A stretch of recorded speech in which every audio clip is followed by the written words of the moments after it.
बिस्मिल्लाहिर्रहमानिर्रहीम। अस्सलाम वालेकुम नाज़रीन, मैं हूं अहमद फवाद और आप देखते हैं मुझे मेरे यूट्यूब चैनल और फेसबुक पेज पर। नाज़रीन, आज तारीख है 5 अप्रैल और दिन है मंगल का। अहम तफसीलात के साथ आज की इस व्लॉग में आपकी खिदमत में हाजिर हुआ हूं। वज़ीर-ए-आज़म इमरान खान साहब की जानिब से जो जारहाना बैटिंग की जा रही है, इस जारहाना बैटिंग का सिलसिला जारी है कि इनके जो मुखालफीन हैं वो आलमोस्ट पागल होने के करीब पहुंच चुके हैं। इस वक्त नाज़रीन वफाक के अंदर तो इमरान खान साहब की जानिब से सरप्राइज़ इनको दिया गया है, लेकिन पंजाब असेंबली में भी इन्हें बड़ा सरप्राइज मिलने जा रहा है।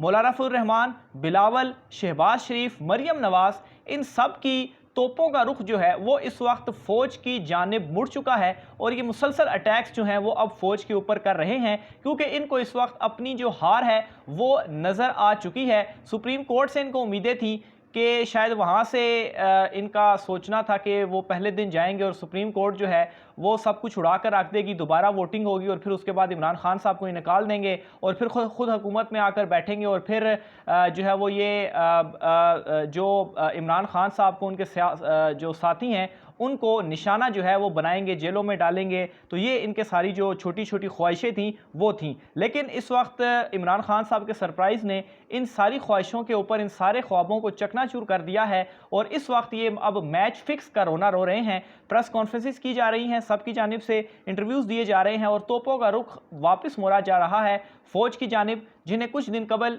ये कहते थे कि नहीं अब तमाम तर मामला ठीक हैं और अब तमाम तर मामला जो हैं वो न्यूट्रल है, क्योंकि इनको अपनी जीत नज़र आ रही थी। एक ज़बरदस्त जुमला जो है वो इस वक्त आपके सामने में रखने जा रहा हूँ। 1965 के अंदर जब भारत जो था उसने पाकिस्तान के ऊपर जो जंग करने के लिए वो आया, तो उसका ये कहना था कि हर सुबह का जो नाश्ता है वो पाकिस्तान में आकर लाहौर में आकर करेंगे। ये उस वक्त भारत के अल्फाज थे, इतना वो मगरूर हो चुका था और 1965 के ये उस वक्त उसने ये कहा था और बड़ा मशहूर हुआ था ये बाद में। आज नाज़रीन 2022 में भी इसी तरह के अल्फाज कुछ बड़े मशहूर हुए हैं और ये अल्फाज ये हैं कि हम जो इफ्तारी है वो पुराने पाकिस्तान में वापस आकर जो है वो करेंगे। यानी कि जो मुखालफीन थे उनका मानना ये था कि इमरान खान साहब उतर जाएंगे, चूँकि रोज़ा था तो अफ्तारी से पहले पहले इमरान खान साहब उतर जाएंगे तो अफ्तारी हम जो है वो पुराने पाकिस्तान में करेंगे। लेकिन तमाम अरमानों के ऊपर इनके पानी फिर गया, जैसे 1965 में भारत के सारे ख्वाबों के ऊपर, अरमानों के ऊपर पानी जो था वो फिर गया था। एक ज़बरदस्त तहरीर है। इनके साथ हुआ क्या है, क्यों ये आलमोस्ट जो है वो पागल होने की सिचुएशन में जा चुके हैं कि अब उल्टी सीधी बातें करने लग पड़े हैं फ़ौज से माफ़ कीजिएगा, फ़ौज के ख़िलाफ़ और उनसे जवाब मांग रहे हैं। ये सारी सिचुएशन जो है एक ज़बरदस्त तहरीर है, हमारे दोस्त हैं सईद बलोच साहब, उनको मैं क्रेडिट देता चलूँ, उनकी जानिब से लिखी गई है। ये मैं आपके सामने रखता हूँ, फिर मज़ीद डिटेल्स की जानिब जो है वो बढ़ता हूँ। तो सईद बलोच साहब लिखते हैं अपना सियासी तजिया देते हुए कि नून लीग ने गुज़श्ता 5 साल में 4 बयानिए बनाए। नंबर 1, मुझे क्यों निकाला या वोट को इज्जत दो वाला। नंबर 2, इमरान खान सिलेक्टेड है। नंबर 3, इमरान खान मोहरा है, असल मुजरिम जनरल बाजवा जनरल फैज़ हैं। और नंबर 4, जनरल बाजवा ने नून लीग से ज़्यादतियों के मास्टर माइंड हैं। अच्छा, अदम एतमाद में नून लीग से ये तमाम बयानिए वाश करवा दिए गए, वो कैसे? और वाकई इमरान ये जो बयानिए थे ये पहले देते रहे और अब इनसे अदम एतमाद के बाद ये सारे जो इनके बयानिए वो वाश हो गए। मज़ीद वो लिखते हैं जी कि तहरीक अदम एतमाद में नून लीग ने मुझे क्यों निकाला, वोट को इज्जत दो के बयानिए को साइड लाइन कर दिया। 2019 में मुल्क से फरार के बाद से मुझे क्यों निकाला का बयानिया ख़त्म हो गया। इसके बाद वोट को इज्जत दो का आधा बयानिया रह गया, जिसको मरियम नवाज आगे लेकर चली। 2019 में ही नून लीग ने आर्मी चीफ तोसी के हक में वोट दिया और यूं ये जो इनका बयानिया था वो भी मर गया। 2018 इंतखाबात के बाद असम्बली के पहले इजलास में इमरान खान को सिलेक्टेड कहा गया, जिसके बाद हकूमती अरकान की जानिब से चोर डाकू के अल्फाज इस्तेमाल होना शुरू हुए।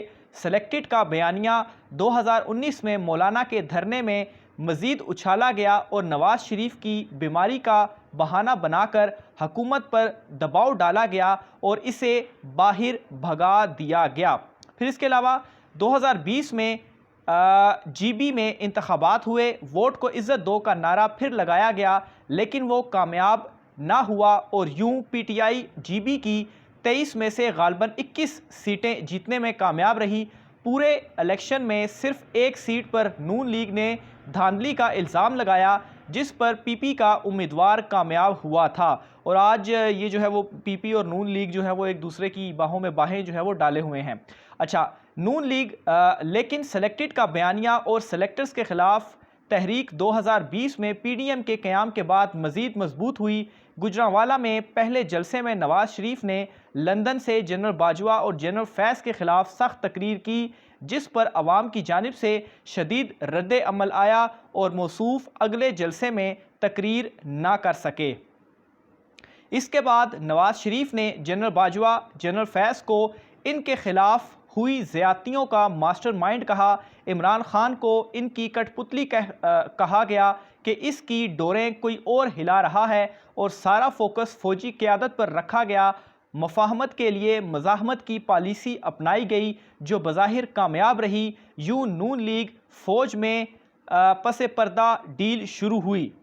अच्छा, मज़ीद वो लिखते हैं कि गुज़श्ता साल जुलाई से इमरान खान के ख़िलाफ़ अदम एतमाद पर काम शुरू हुआ, जिसमें मुमकिना तौर पर बैरूनी मदद भी शामिल हुई। हकूमती अराकीन की ख़रीदो फ़रोख्त की गई। इस तहरीक में सेलेक्टर्स वाला बयानिया ड्रॉप कर दिया गया। इमरान खान पर मगरबी एजेंट का इल्ज़ाम लगाया गया। सारी अपोजिशन को एक जगह इकट्ठा किया गया। अदम एतमाद में जनरल बाजवा, जनरल फैज़ भी पाक साफ हो गए। वाकई अदम एतमाद में आप देखें कि कोई उनका नाम नहीं लिया गया और कहा गया न्यूट्रल हैं। इमरान खान मोहरे से असल टारगेट बन गया। यूं नून लीग के तमाम बयानिए जो गुज़श्ता 3.5 साल में खड़े किए गए वो ज़मीन बोस हो गए। जनरल बाजवा नवाज शरीफ के हक़ में शहबाज शरीफ ने इंटरव्यू दिया, जिससे रही सही कसर भी पूरी कर दी गई। वोट को इज्जत दो की जगह महंगाई मार्च ने ले ली। और वाकई शहबाज शरीफ ने जो एक इंटरव्यू दिया था गालबन जियो न्यूज़ में, और उन्होंने अपनी जो दोस्ती के किस्से थे और बड़ी तारीफ़ें जो है वो उसमें उन्होंने शुरू कर दी। अच्छा, मज़ीद वो लिखते हैं नून लीग को पीपल्स पार्टी के साथ बिठा दिया गया। यूं करप्ट पीपी का बयानिया भी ख़त्म हो गया। इमरान खान पर सेलेक्टेड, जनरल बाजवा व जनरल फैज़ पर सेलेक्टर्स होने का बयानिया भी इस तहरीक में वाश करवा दिया गया। आप देखें कि कैसे प्लानिंग से नून लीग के सारे बयानिए ख़त्म करवा दिए गए। इमरान खान का गुमशुदा वोटर बेदार करवा दिया गया। 2011 में इमरान खान ने कहा था, जब मैं करप्ट टोले पर हाथ डालूंगा तो ये सब चोर डाकू मिल जाएंगे। 2022 में हमने ये सब अपनी आंखों से देखा। इमरान खान का बयानिया मुकम्मल एक्टिवेट हो चुका। अवामी हिमायत इंतहा को छू रही है, जबकि नून लीग के हाथ से सब कुछ रेत की तरह निकल चुका और नून लीग के साथ ये सब पीपल्स पार्टी ने किया। तहरीक अदम एतमाद में सबसे ज़्यादा नुकसान नून लीग का हुआ है। कौमी असम्बली, अच्छा ये कहते हैं सबसे ज़्यादा नून लीग का नुकसान हुआ, लेकिन सबसे ज़्यादा पैसों का अगर नुकसान कहा जाए तो वो पीपल्स पार्टी का हुआ। कौमी असम्बली तहलील हो चुकी। नून लीग जो इंतखाबी व नैब इस्लाहात लाना चाहती थी वो भी ना हो सकी। वोट को इज्जत, महंगाई, सेलेक्टेड व सेलेक्टर समेत तमाम बयानिए ख़त्म हो चुके। जिस पीपल्स पार्टी का पेट फाड़ना था इससे इत्तेहाद कर लिया। अब इंतखाबात किस नारे पर लड़ेगी? तो यही नाज़रीन सबसे बड़ी प्रॉब्लम है कि ये अपने ख़िलाफ़ केसेस और नैब और इस्लाहात वगैरह करना चाहते थे, वो चीज़ भी ये नहीं कर पाए। और अब चूँकि नए इलेक्शंस का ऐलान हो चुका है तो अब इनके जितने बयानिए थे जो इन्होंने अवाम के अंदर मकबूल करना चाह रहे थे और वो बयानिया क्रिएट करना चाह रहे थे, वो तमाम का तमाम जो बयानिया है वो भी इस वक्त इनका ख़त्म हो चुका है। और आखिर में रही सही जो कसर थी वो जो पीपल्स पार्टी के साथ इन्होंने इत्तेहाद किया, तो लोग भी जो है वो अब समझ चुके हैं। और ना सिर्फ नून लीग बल्कि यहाँ पर बहुत सारे जो आस्तीन के साम थे, जिनमें मैं इत्तेहादियों को कहूँगा, MQM को आप देख लें, 3.5 साल इमरान खान साहब के साथ बैठी रही और उसके बाद वो कहते हैं कि हमें इमरान खान साहब पसंद नहीं है। और मुआहिदा किसके साथ जाकर कर लिया? पीपल्स पार्टी के साथ। अब वो पीपल्स पार्टी के साथ मुआहिदा भी किया और ख़ुद के पास जो 2-4 सीटें थी वो भी गई। और इसका अमली मुजाहिरा हमने कराची में देख भी लिया जब इनके खिलाफ लोग सड़कों पर आए और एहतजाज जो था वो किया। दूसरे नंबर पर जो मुनहरिफ अराकीन थे जो उस वक्त बढ़के भी मार रहे थे, उनका भी सबसे ज़्यादा लॉस हुआ कि उनकी वाकई में सियासत जो है वो इस वक्त ख़त्म हो चुकी है। इमरान खान साहब की जानिब से उन्हें टारगेट कर लिया गया है और उनके ख़िलाफ़ जो रेफरेंसेस हैं और सज़ाएँ हैं, ज़ाहिर सी बात है वो पार्टी की उन्होंने बात नहीं मानी, मुनहरिफ हुए हैं, तो एक तो नाअहली का भी उनको सामना करना पड़ेगा और सियासत भी उनकी ठप गई है। और ऑन लाइटर मोड उनके जो पैसे हैं मुबैना तौर पर वो भी शायद उनको आधी पेमेंट हुई है, आधी पेमेंट जो है वो उनको नहीं मिली। तीसरे नंबर पर नाज़रीन